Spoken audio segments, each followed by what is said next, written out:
Close your eyes and imagine, it is just after midnight, exactly the early morning of September 26, 1983. You are sitting in a heavily fortified underground concrete bunker named Serpukhov 15, located deep in a forest on the outskirts of Moscow. You are Lieutenant Colonel Stanislav Petrov, a seasoned officer of the Soviet Air Defense Forces, responsible for monitoring the entire Soviet Empire's OKO early warning satellite network. The air in the control room is thick, faintly smelling of ozone from the massive computers and the acrid stench of cigarette smoke. Suddenly, the dead silence is torn apart by a piercing, deafening siren echoing off the concrete walls. At the same time, on the main radar screen, the word "launch" flashes continuously in blood-red light, burning so brightly it blinds everyone present. The computer system reports that the United States has just fired a Minuteman intercontinental ballistic missile heading straight for Soviet territory. A surge of electricity runs down your spine. Your trembling finger hovers over the control panel. It doesn't stop there. Just a few seconds later, the system continues to blare frantically, reporting 2, 3, then 5 more nuclear missiles tearing through the stratosphere towards you. The alarm sound is no longer just a simple siren, it resembles the roar of death knocking at the door.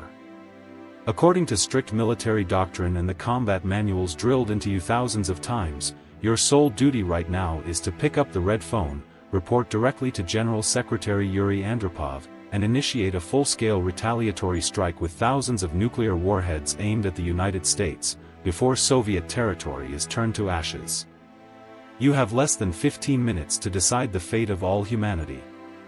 In that suffocatingly tense moment, with cold sweat rolling down your forehead, Petrov wagered his own life, the lives of his family, and the survival of the entire world on a powerful intuition: the computer was wrong.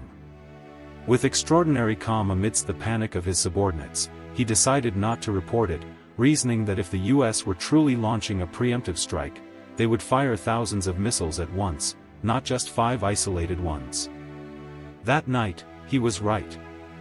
Sunlight reflecting off high-altitude clouds had deceived the satellite system.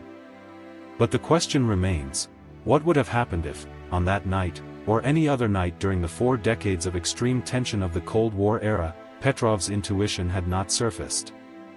Welcome to the most devastating parallel timeline in history, where we will decode the scenario: what would truly happen if the Cold War turned into World War III? What you are about to hear in this video is absolutely not a Hollywood sci-fi script or baseless conspiracy theories floating around the internet. This is a comprehensive, authentic, and chillingly cruel panorama, reconstructed 100% from highly classified military documents, now declassified, from both the US Pentagon and the Soviet General Staff, combined with strategic studies from the RAND Corporation, and the bleeding official survival manuals of the British government. The text running on the screen right now shows yellow dossiers marked with crossed-out, top secret, stamps. We will dissect together exactly how this great war would begin, how the massive meat grinder would operate on the European battlefield, and most importantly, the tragic fate of innocent civilians like you and me when the sky rains fire. If you are shivering at this prospect, please leave a like to support the channel in continuing to decode secret documents, and brace yourself, because we are heading to the place that would ignite the apocalypse. If World War III had broken out in Europe in the 80s, it almost certainly would have begun at a location circled in bright red on the military maps of both factions, the Fulda Gap. You can visualize it through the map graphics appearing now. This is a relatively flat, expansive valley area, interspersed with gentle hills located in central Germany, serving as the deadly border dividing the NATO bloc and the Warsaw Pact bloc. In the covetous eyes of Soviet military planners, the terrain at the Fulda Gap was a perfect playground, a vast avenue tailor-made for armored warfare. The Fulda Gap provided the shortest, most direct route for the Red Army's massive tank forces to pierce NATO's frontline defenses, advancing straight to the financial hub of Frankfurt and completely severing West Germany at the strategic Rhine River. To prevent this fracturing scenario, NATO deployed the elite USV Corps, with thousands of soldiers entrenched face-to-face against the Soviet Union's notorious 8th Guards Army right at the gateway to the valley. But there was a brutal truth that all Western generals clearly understood: NATO was completely and absolutely outnumbered. The Warsaw Pact forces possessed a vastly superior number of tanks, armored vehicles, and artillery, ready to create a tsunami of steel that would sweep away everything. In sweat-drenched simulation exercises, the U.S. military command in Europe was well aware that once the Soviets surged through, the clanking of tank tracks would shake the earth like a prolonged earthquake. Faced with the danger of being rapidly crushed, NATO was forced to adopt the doctrine of active defense, emphasizing continuous mobility, camouflage, and anti-tank firepower to survive the first wave of attacks. But the question that kept strategists awake at night was, what if the sea of Soviet tanks just kept pushing forward regardless of casualties, refusing to stop? That is precisely when the boundaries of humanity would be erased, and the most horrifying, vicious weapons would be ordered into use. A great war in the heart of Europe would never stop at just conventional firearms or artillery. The invisible and most terrifying enemy would appear right from the first hours: chemical weapons. Military hypothetical scenarios at the time, including a famous Pentagon war game named Fulda Gap, firmly concluded that the Warsaw Pact faction would fire tens of thousands of artillery shells containing nerve agents like VX or sarin to completely paralyze the defensive systems and weaken the fighting will of NATO units. Imagine American and West German soldiers having to fight in suffocating, airtight rubber protective suits, their vision restricted through sweat-filled gas masks, while toxic smoke blanketed the forests.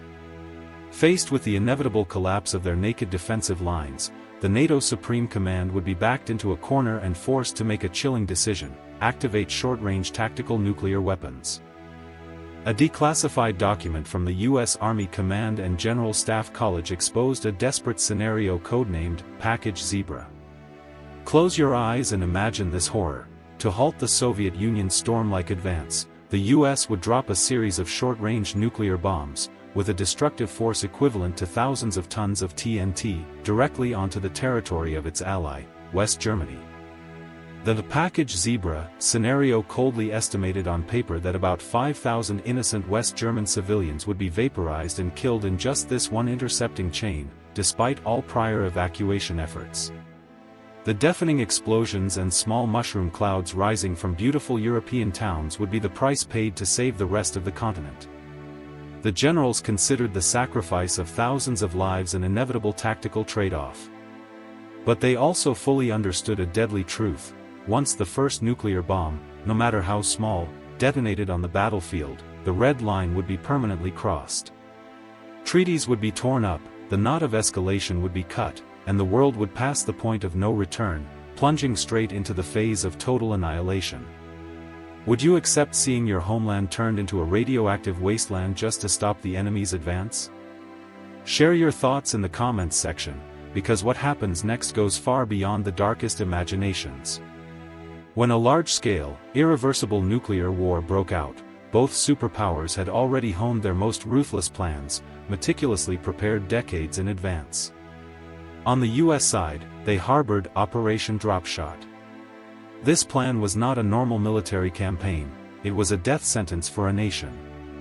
Dropshot outlined the rain of death consisting of 300 strategic nuclear bombs and 29,000 high-yield conventional bombs targeting 200 crucial targets spread across 100 major Soviet cities.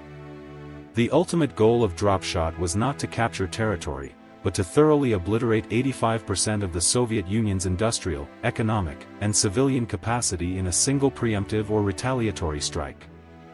Remember that in the early years of the Cold War era, the guidance technology of nuclear weapons was not accurate enough to destroy only a missile silo or a military base situated in the middle of nowhere. To destroy a target, one had to blow up the entire city and its surrounding suburbs.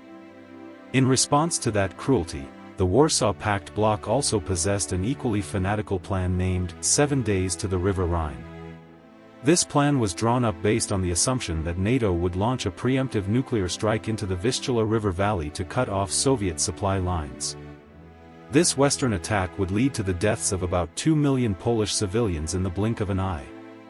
In retaliation for that event, the Soviet war machine would be ordered to drop a series of medium-range nuclear bombs, flattening West Germany, Belgium, the Netherlands, and Denmark.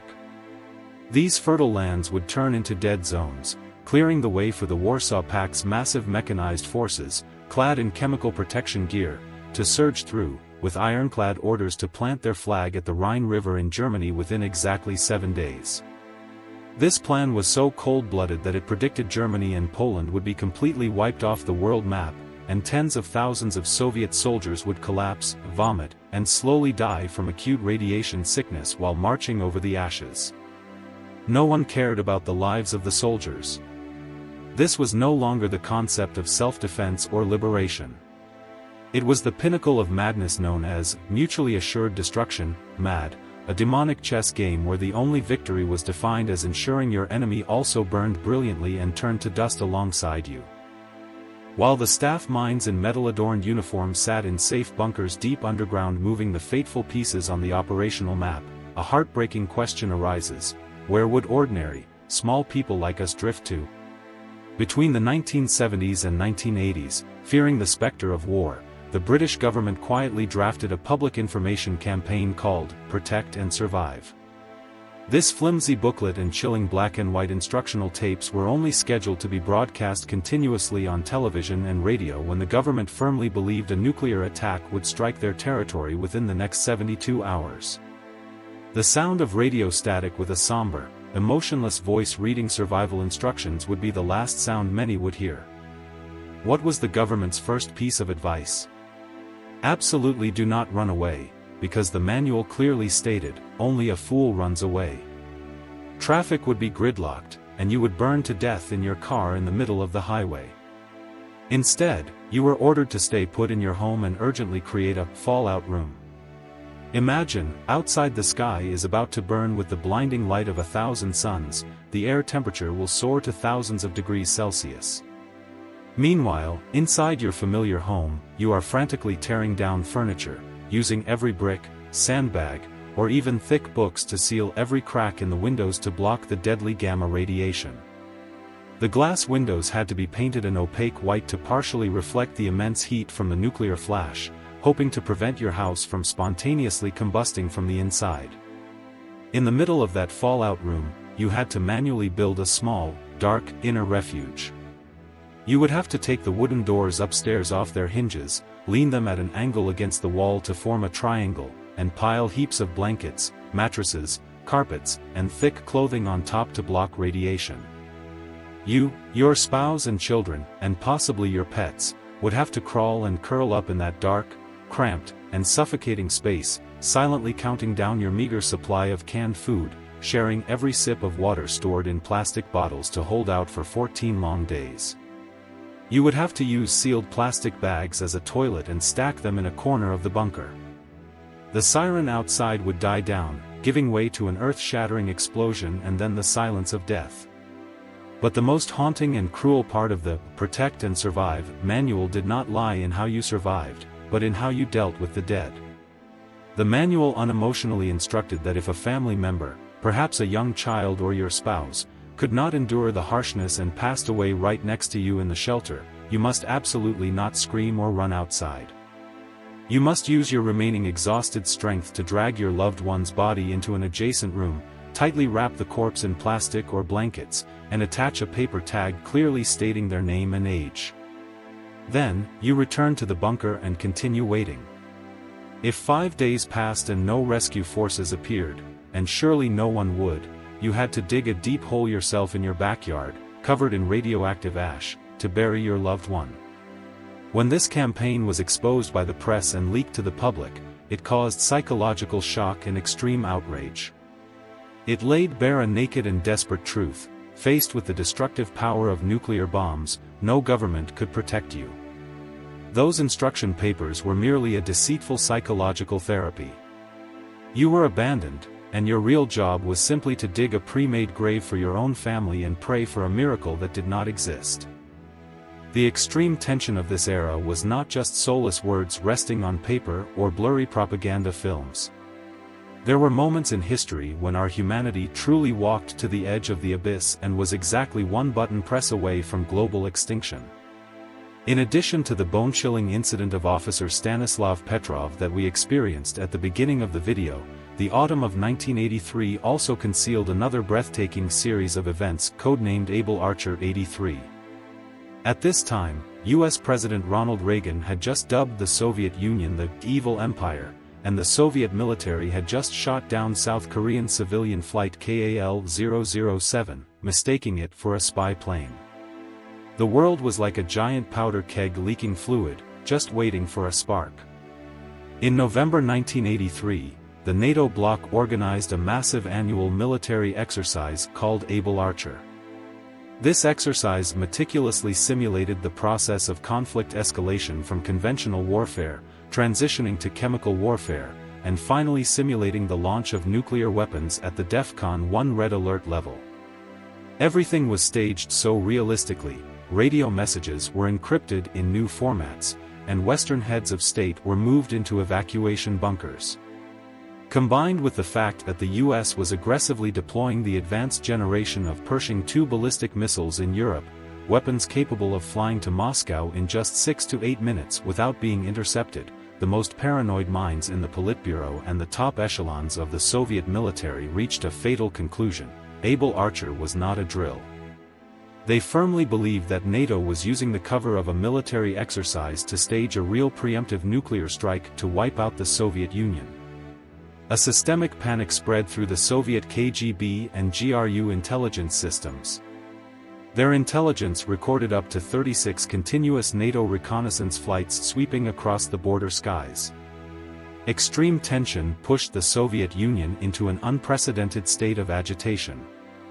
They ordered all forward air forces and nuclear missile units stationed in East Germany and Poland to the highest state of combat readiness. Soviet fighter pilots sat ready in their cockpits on the runway, engines growling, waiting for the order to take off.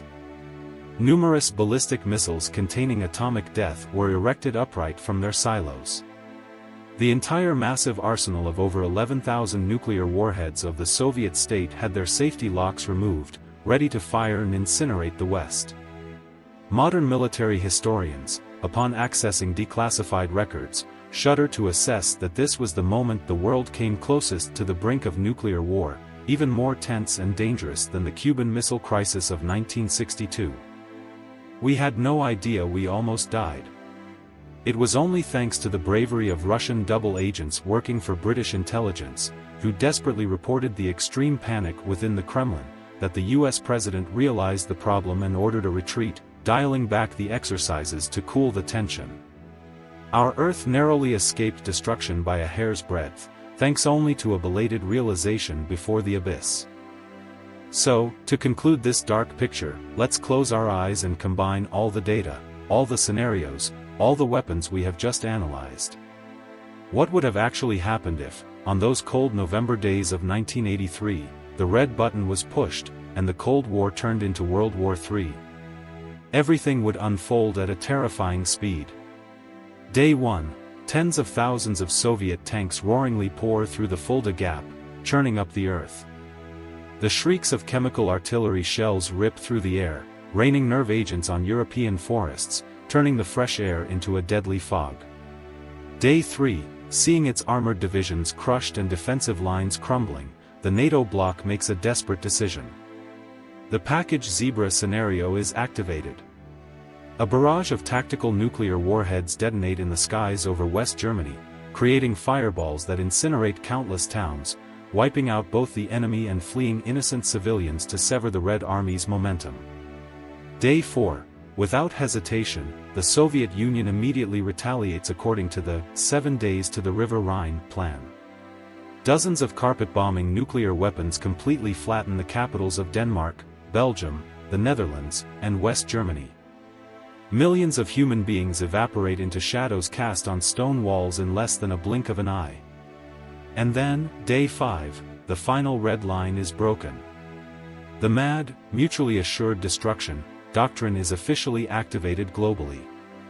Thousands of US Minuteman and Soviet SS-18 Satan intercontinental ballistic missiles simultaneously tear through the sky, creating crisscrossing white contrails in the stratosphere, flying over the North Pole to find each other's megacities.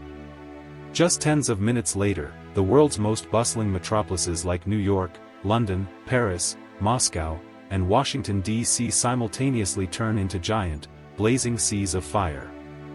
The glass of skyscrapers melts, concrete crumbles, and the brilliant civilization we proudly built over thousands of years collapses in just one fiery afternoon. But what is the final outcome of this doomsday? It is not a quick death by bombs and bullets. A detailed scientific study published in the journal Nature Food pointed out the most chilling and persistent outcome of an all-out nuclear war. It is the phenomenon of nuclear winter. Hundreds of millions of tons of black smoke and soot from tens of thousands of cities, forests, and blazing oil fields will billow up and get trapped in the stratosphere. This pitch-black shroud will cover the entire Earth, completely blocking out sunlight for many consecutive years. Global temperatures plummet disastrously, oceans freeze, and toxic black rains carrying deadly radiation scatter across continents. The gloomy night will reign. The study estimates that about 99% of the population in directly warring countries like the US, Russia, Europe, and China would die immediately or perish from radiation sickness a few weeks later. But the real catastrophe lies in the complete collapse of the global ecosystem and agriculture.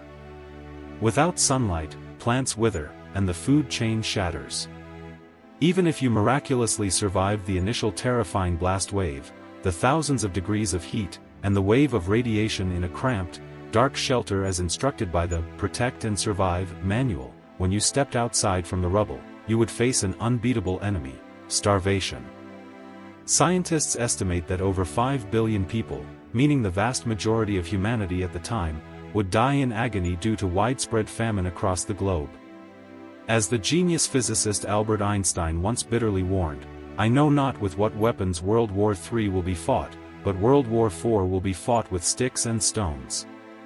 Human civilization, with all its arrogance, would be stripped away and pushed back to the savage Stone Age, drowning in darkness and eternal regret.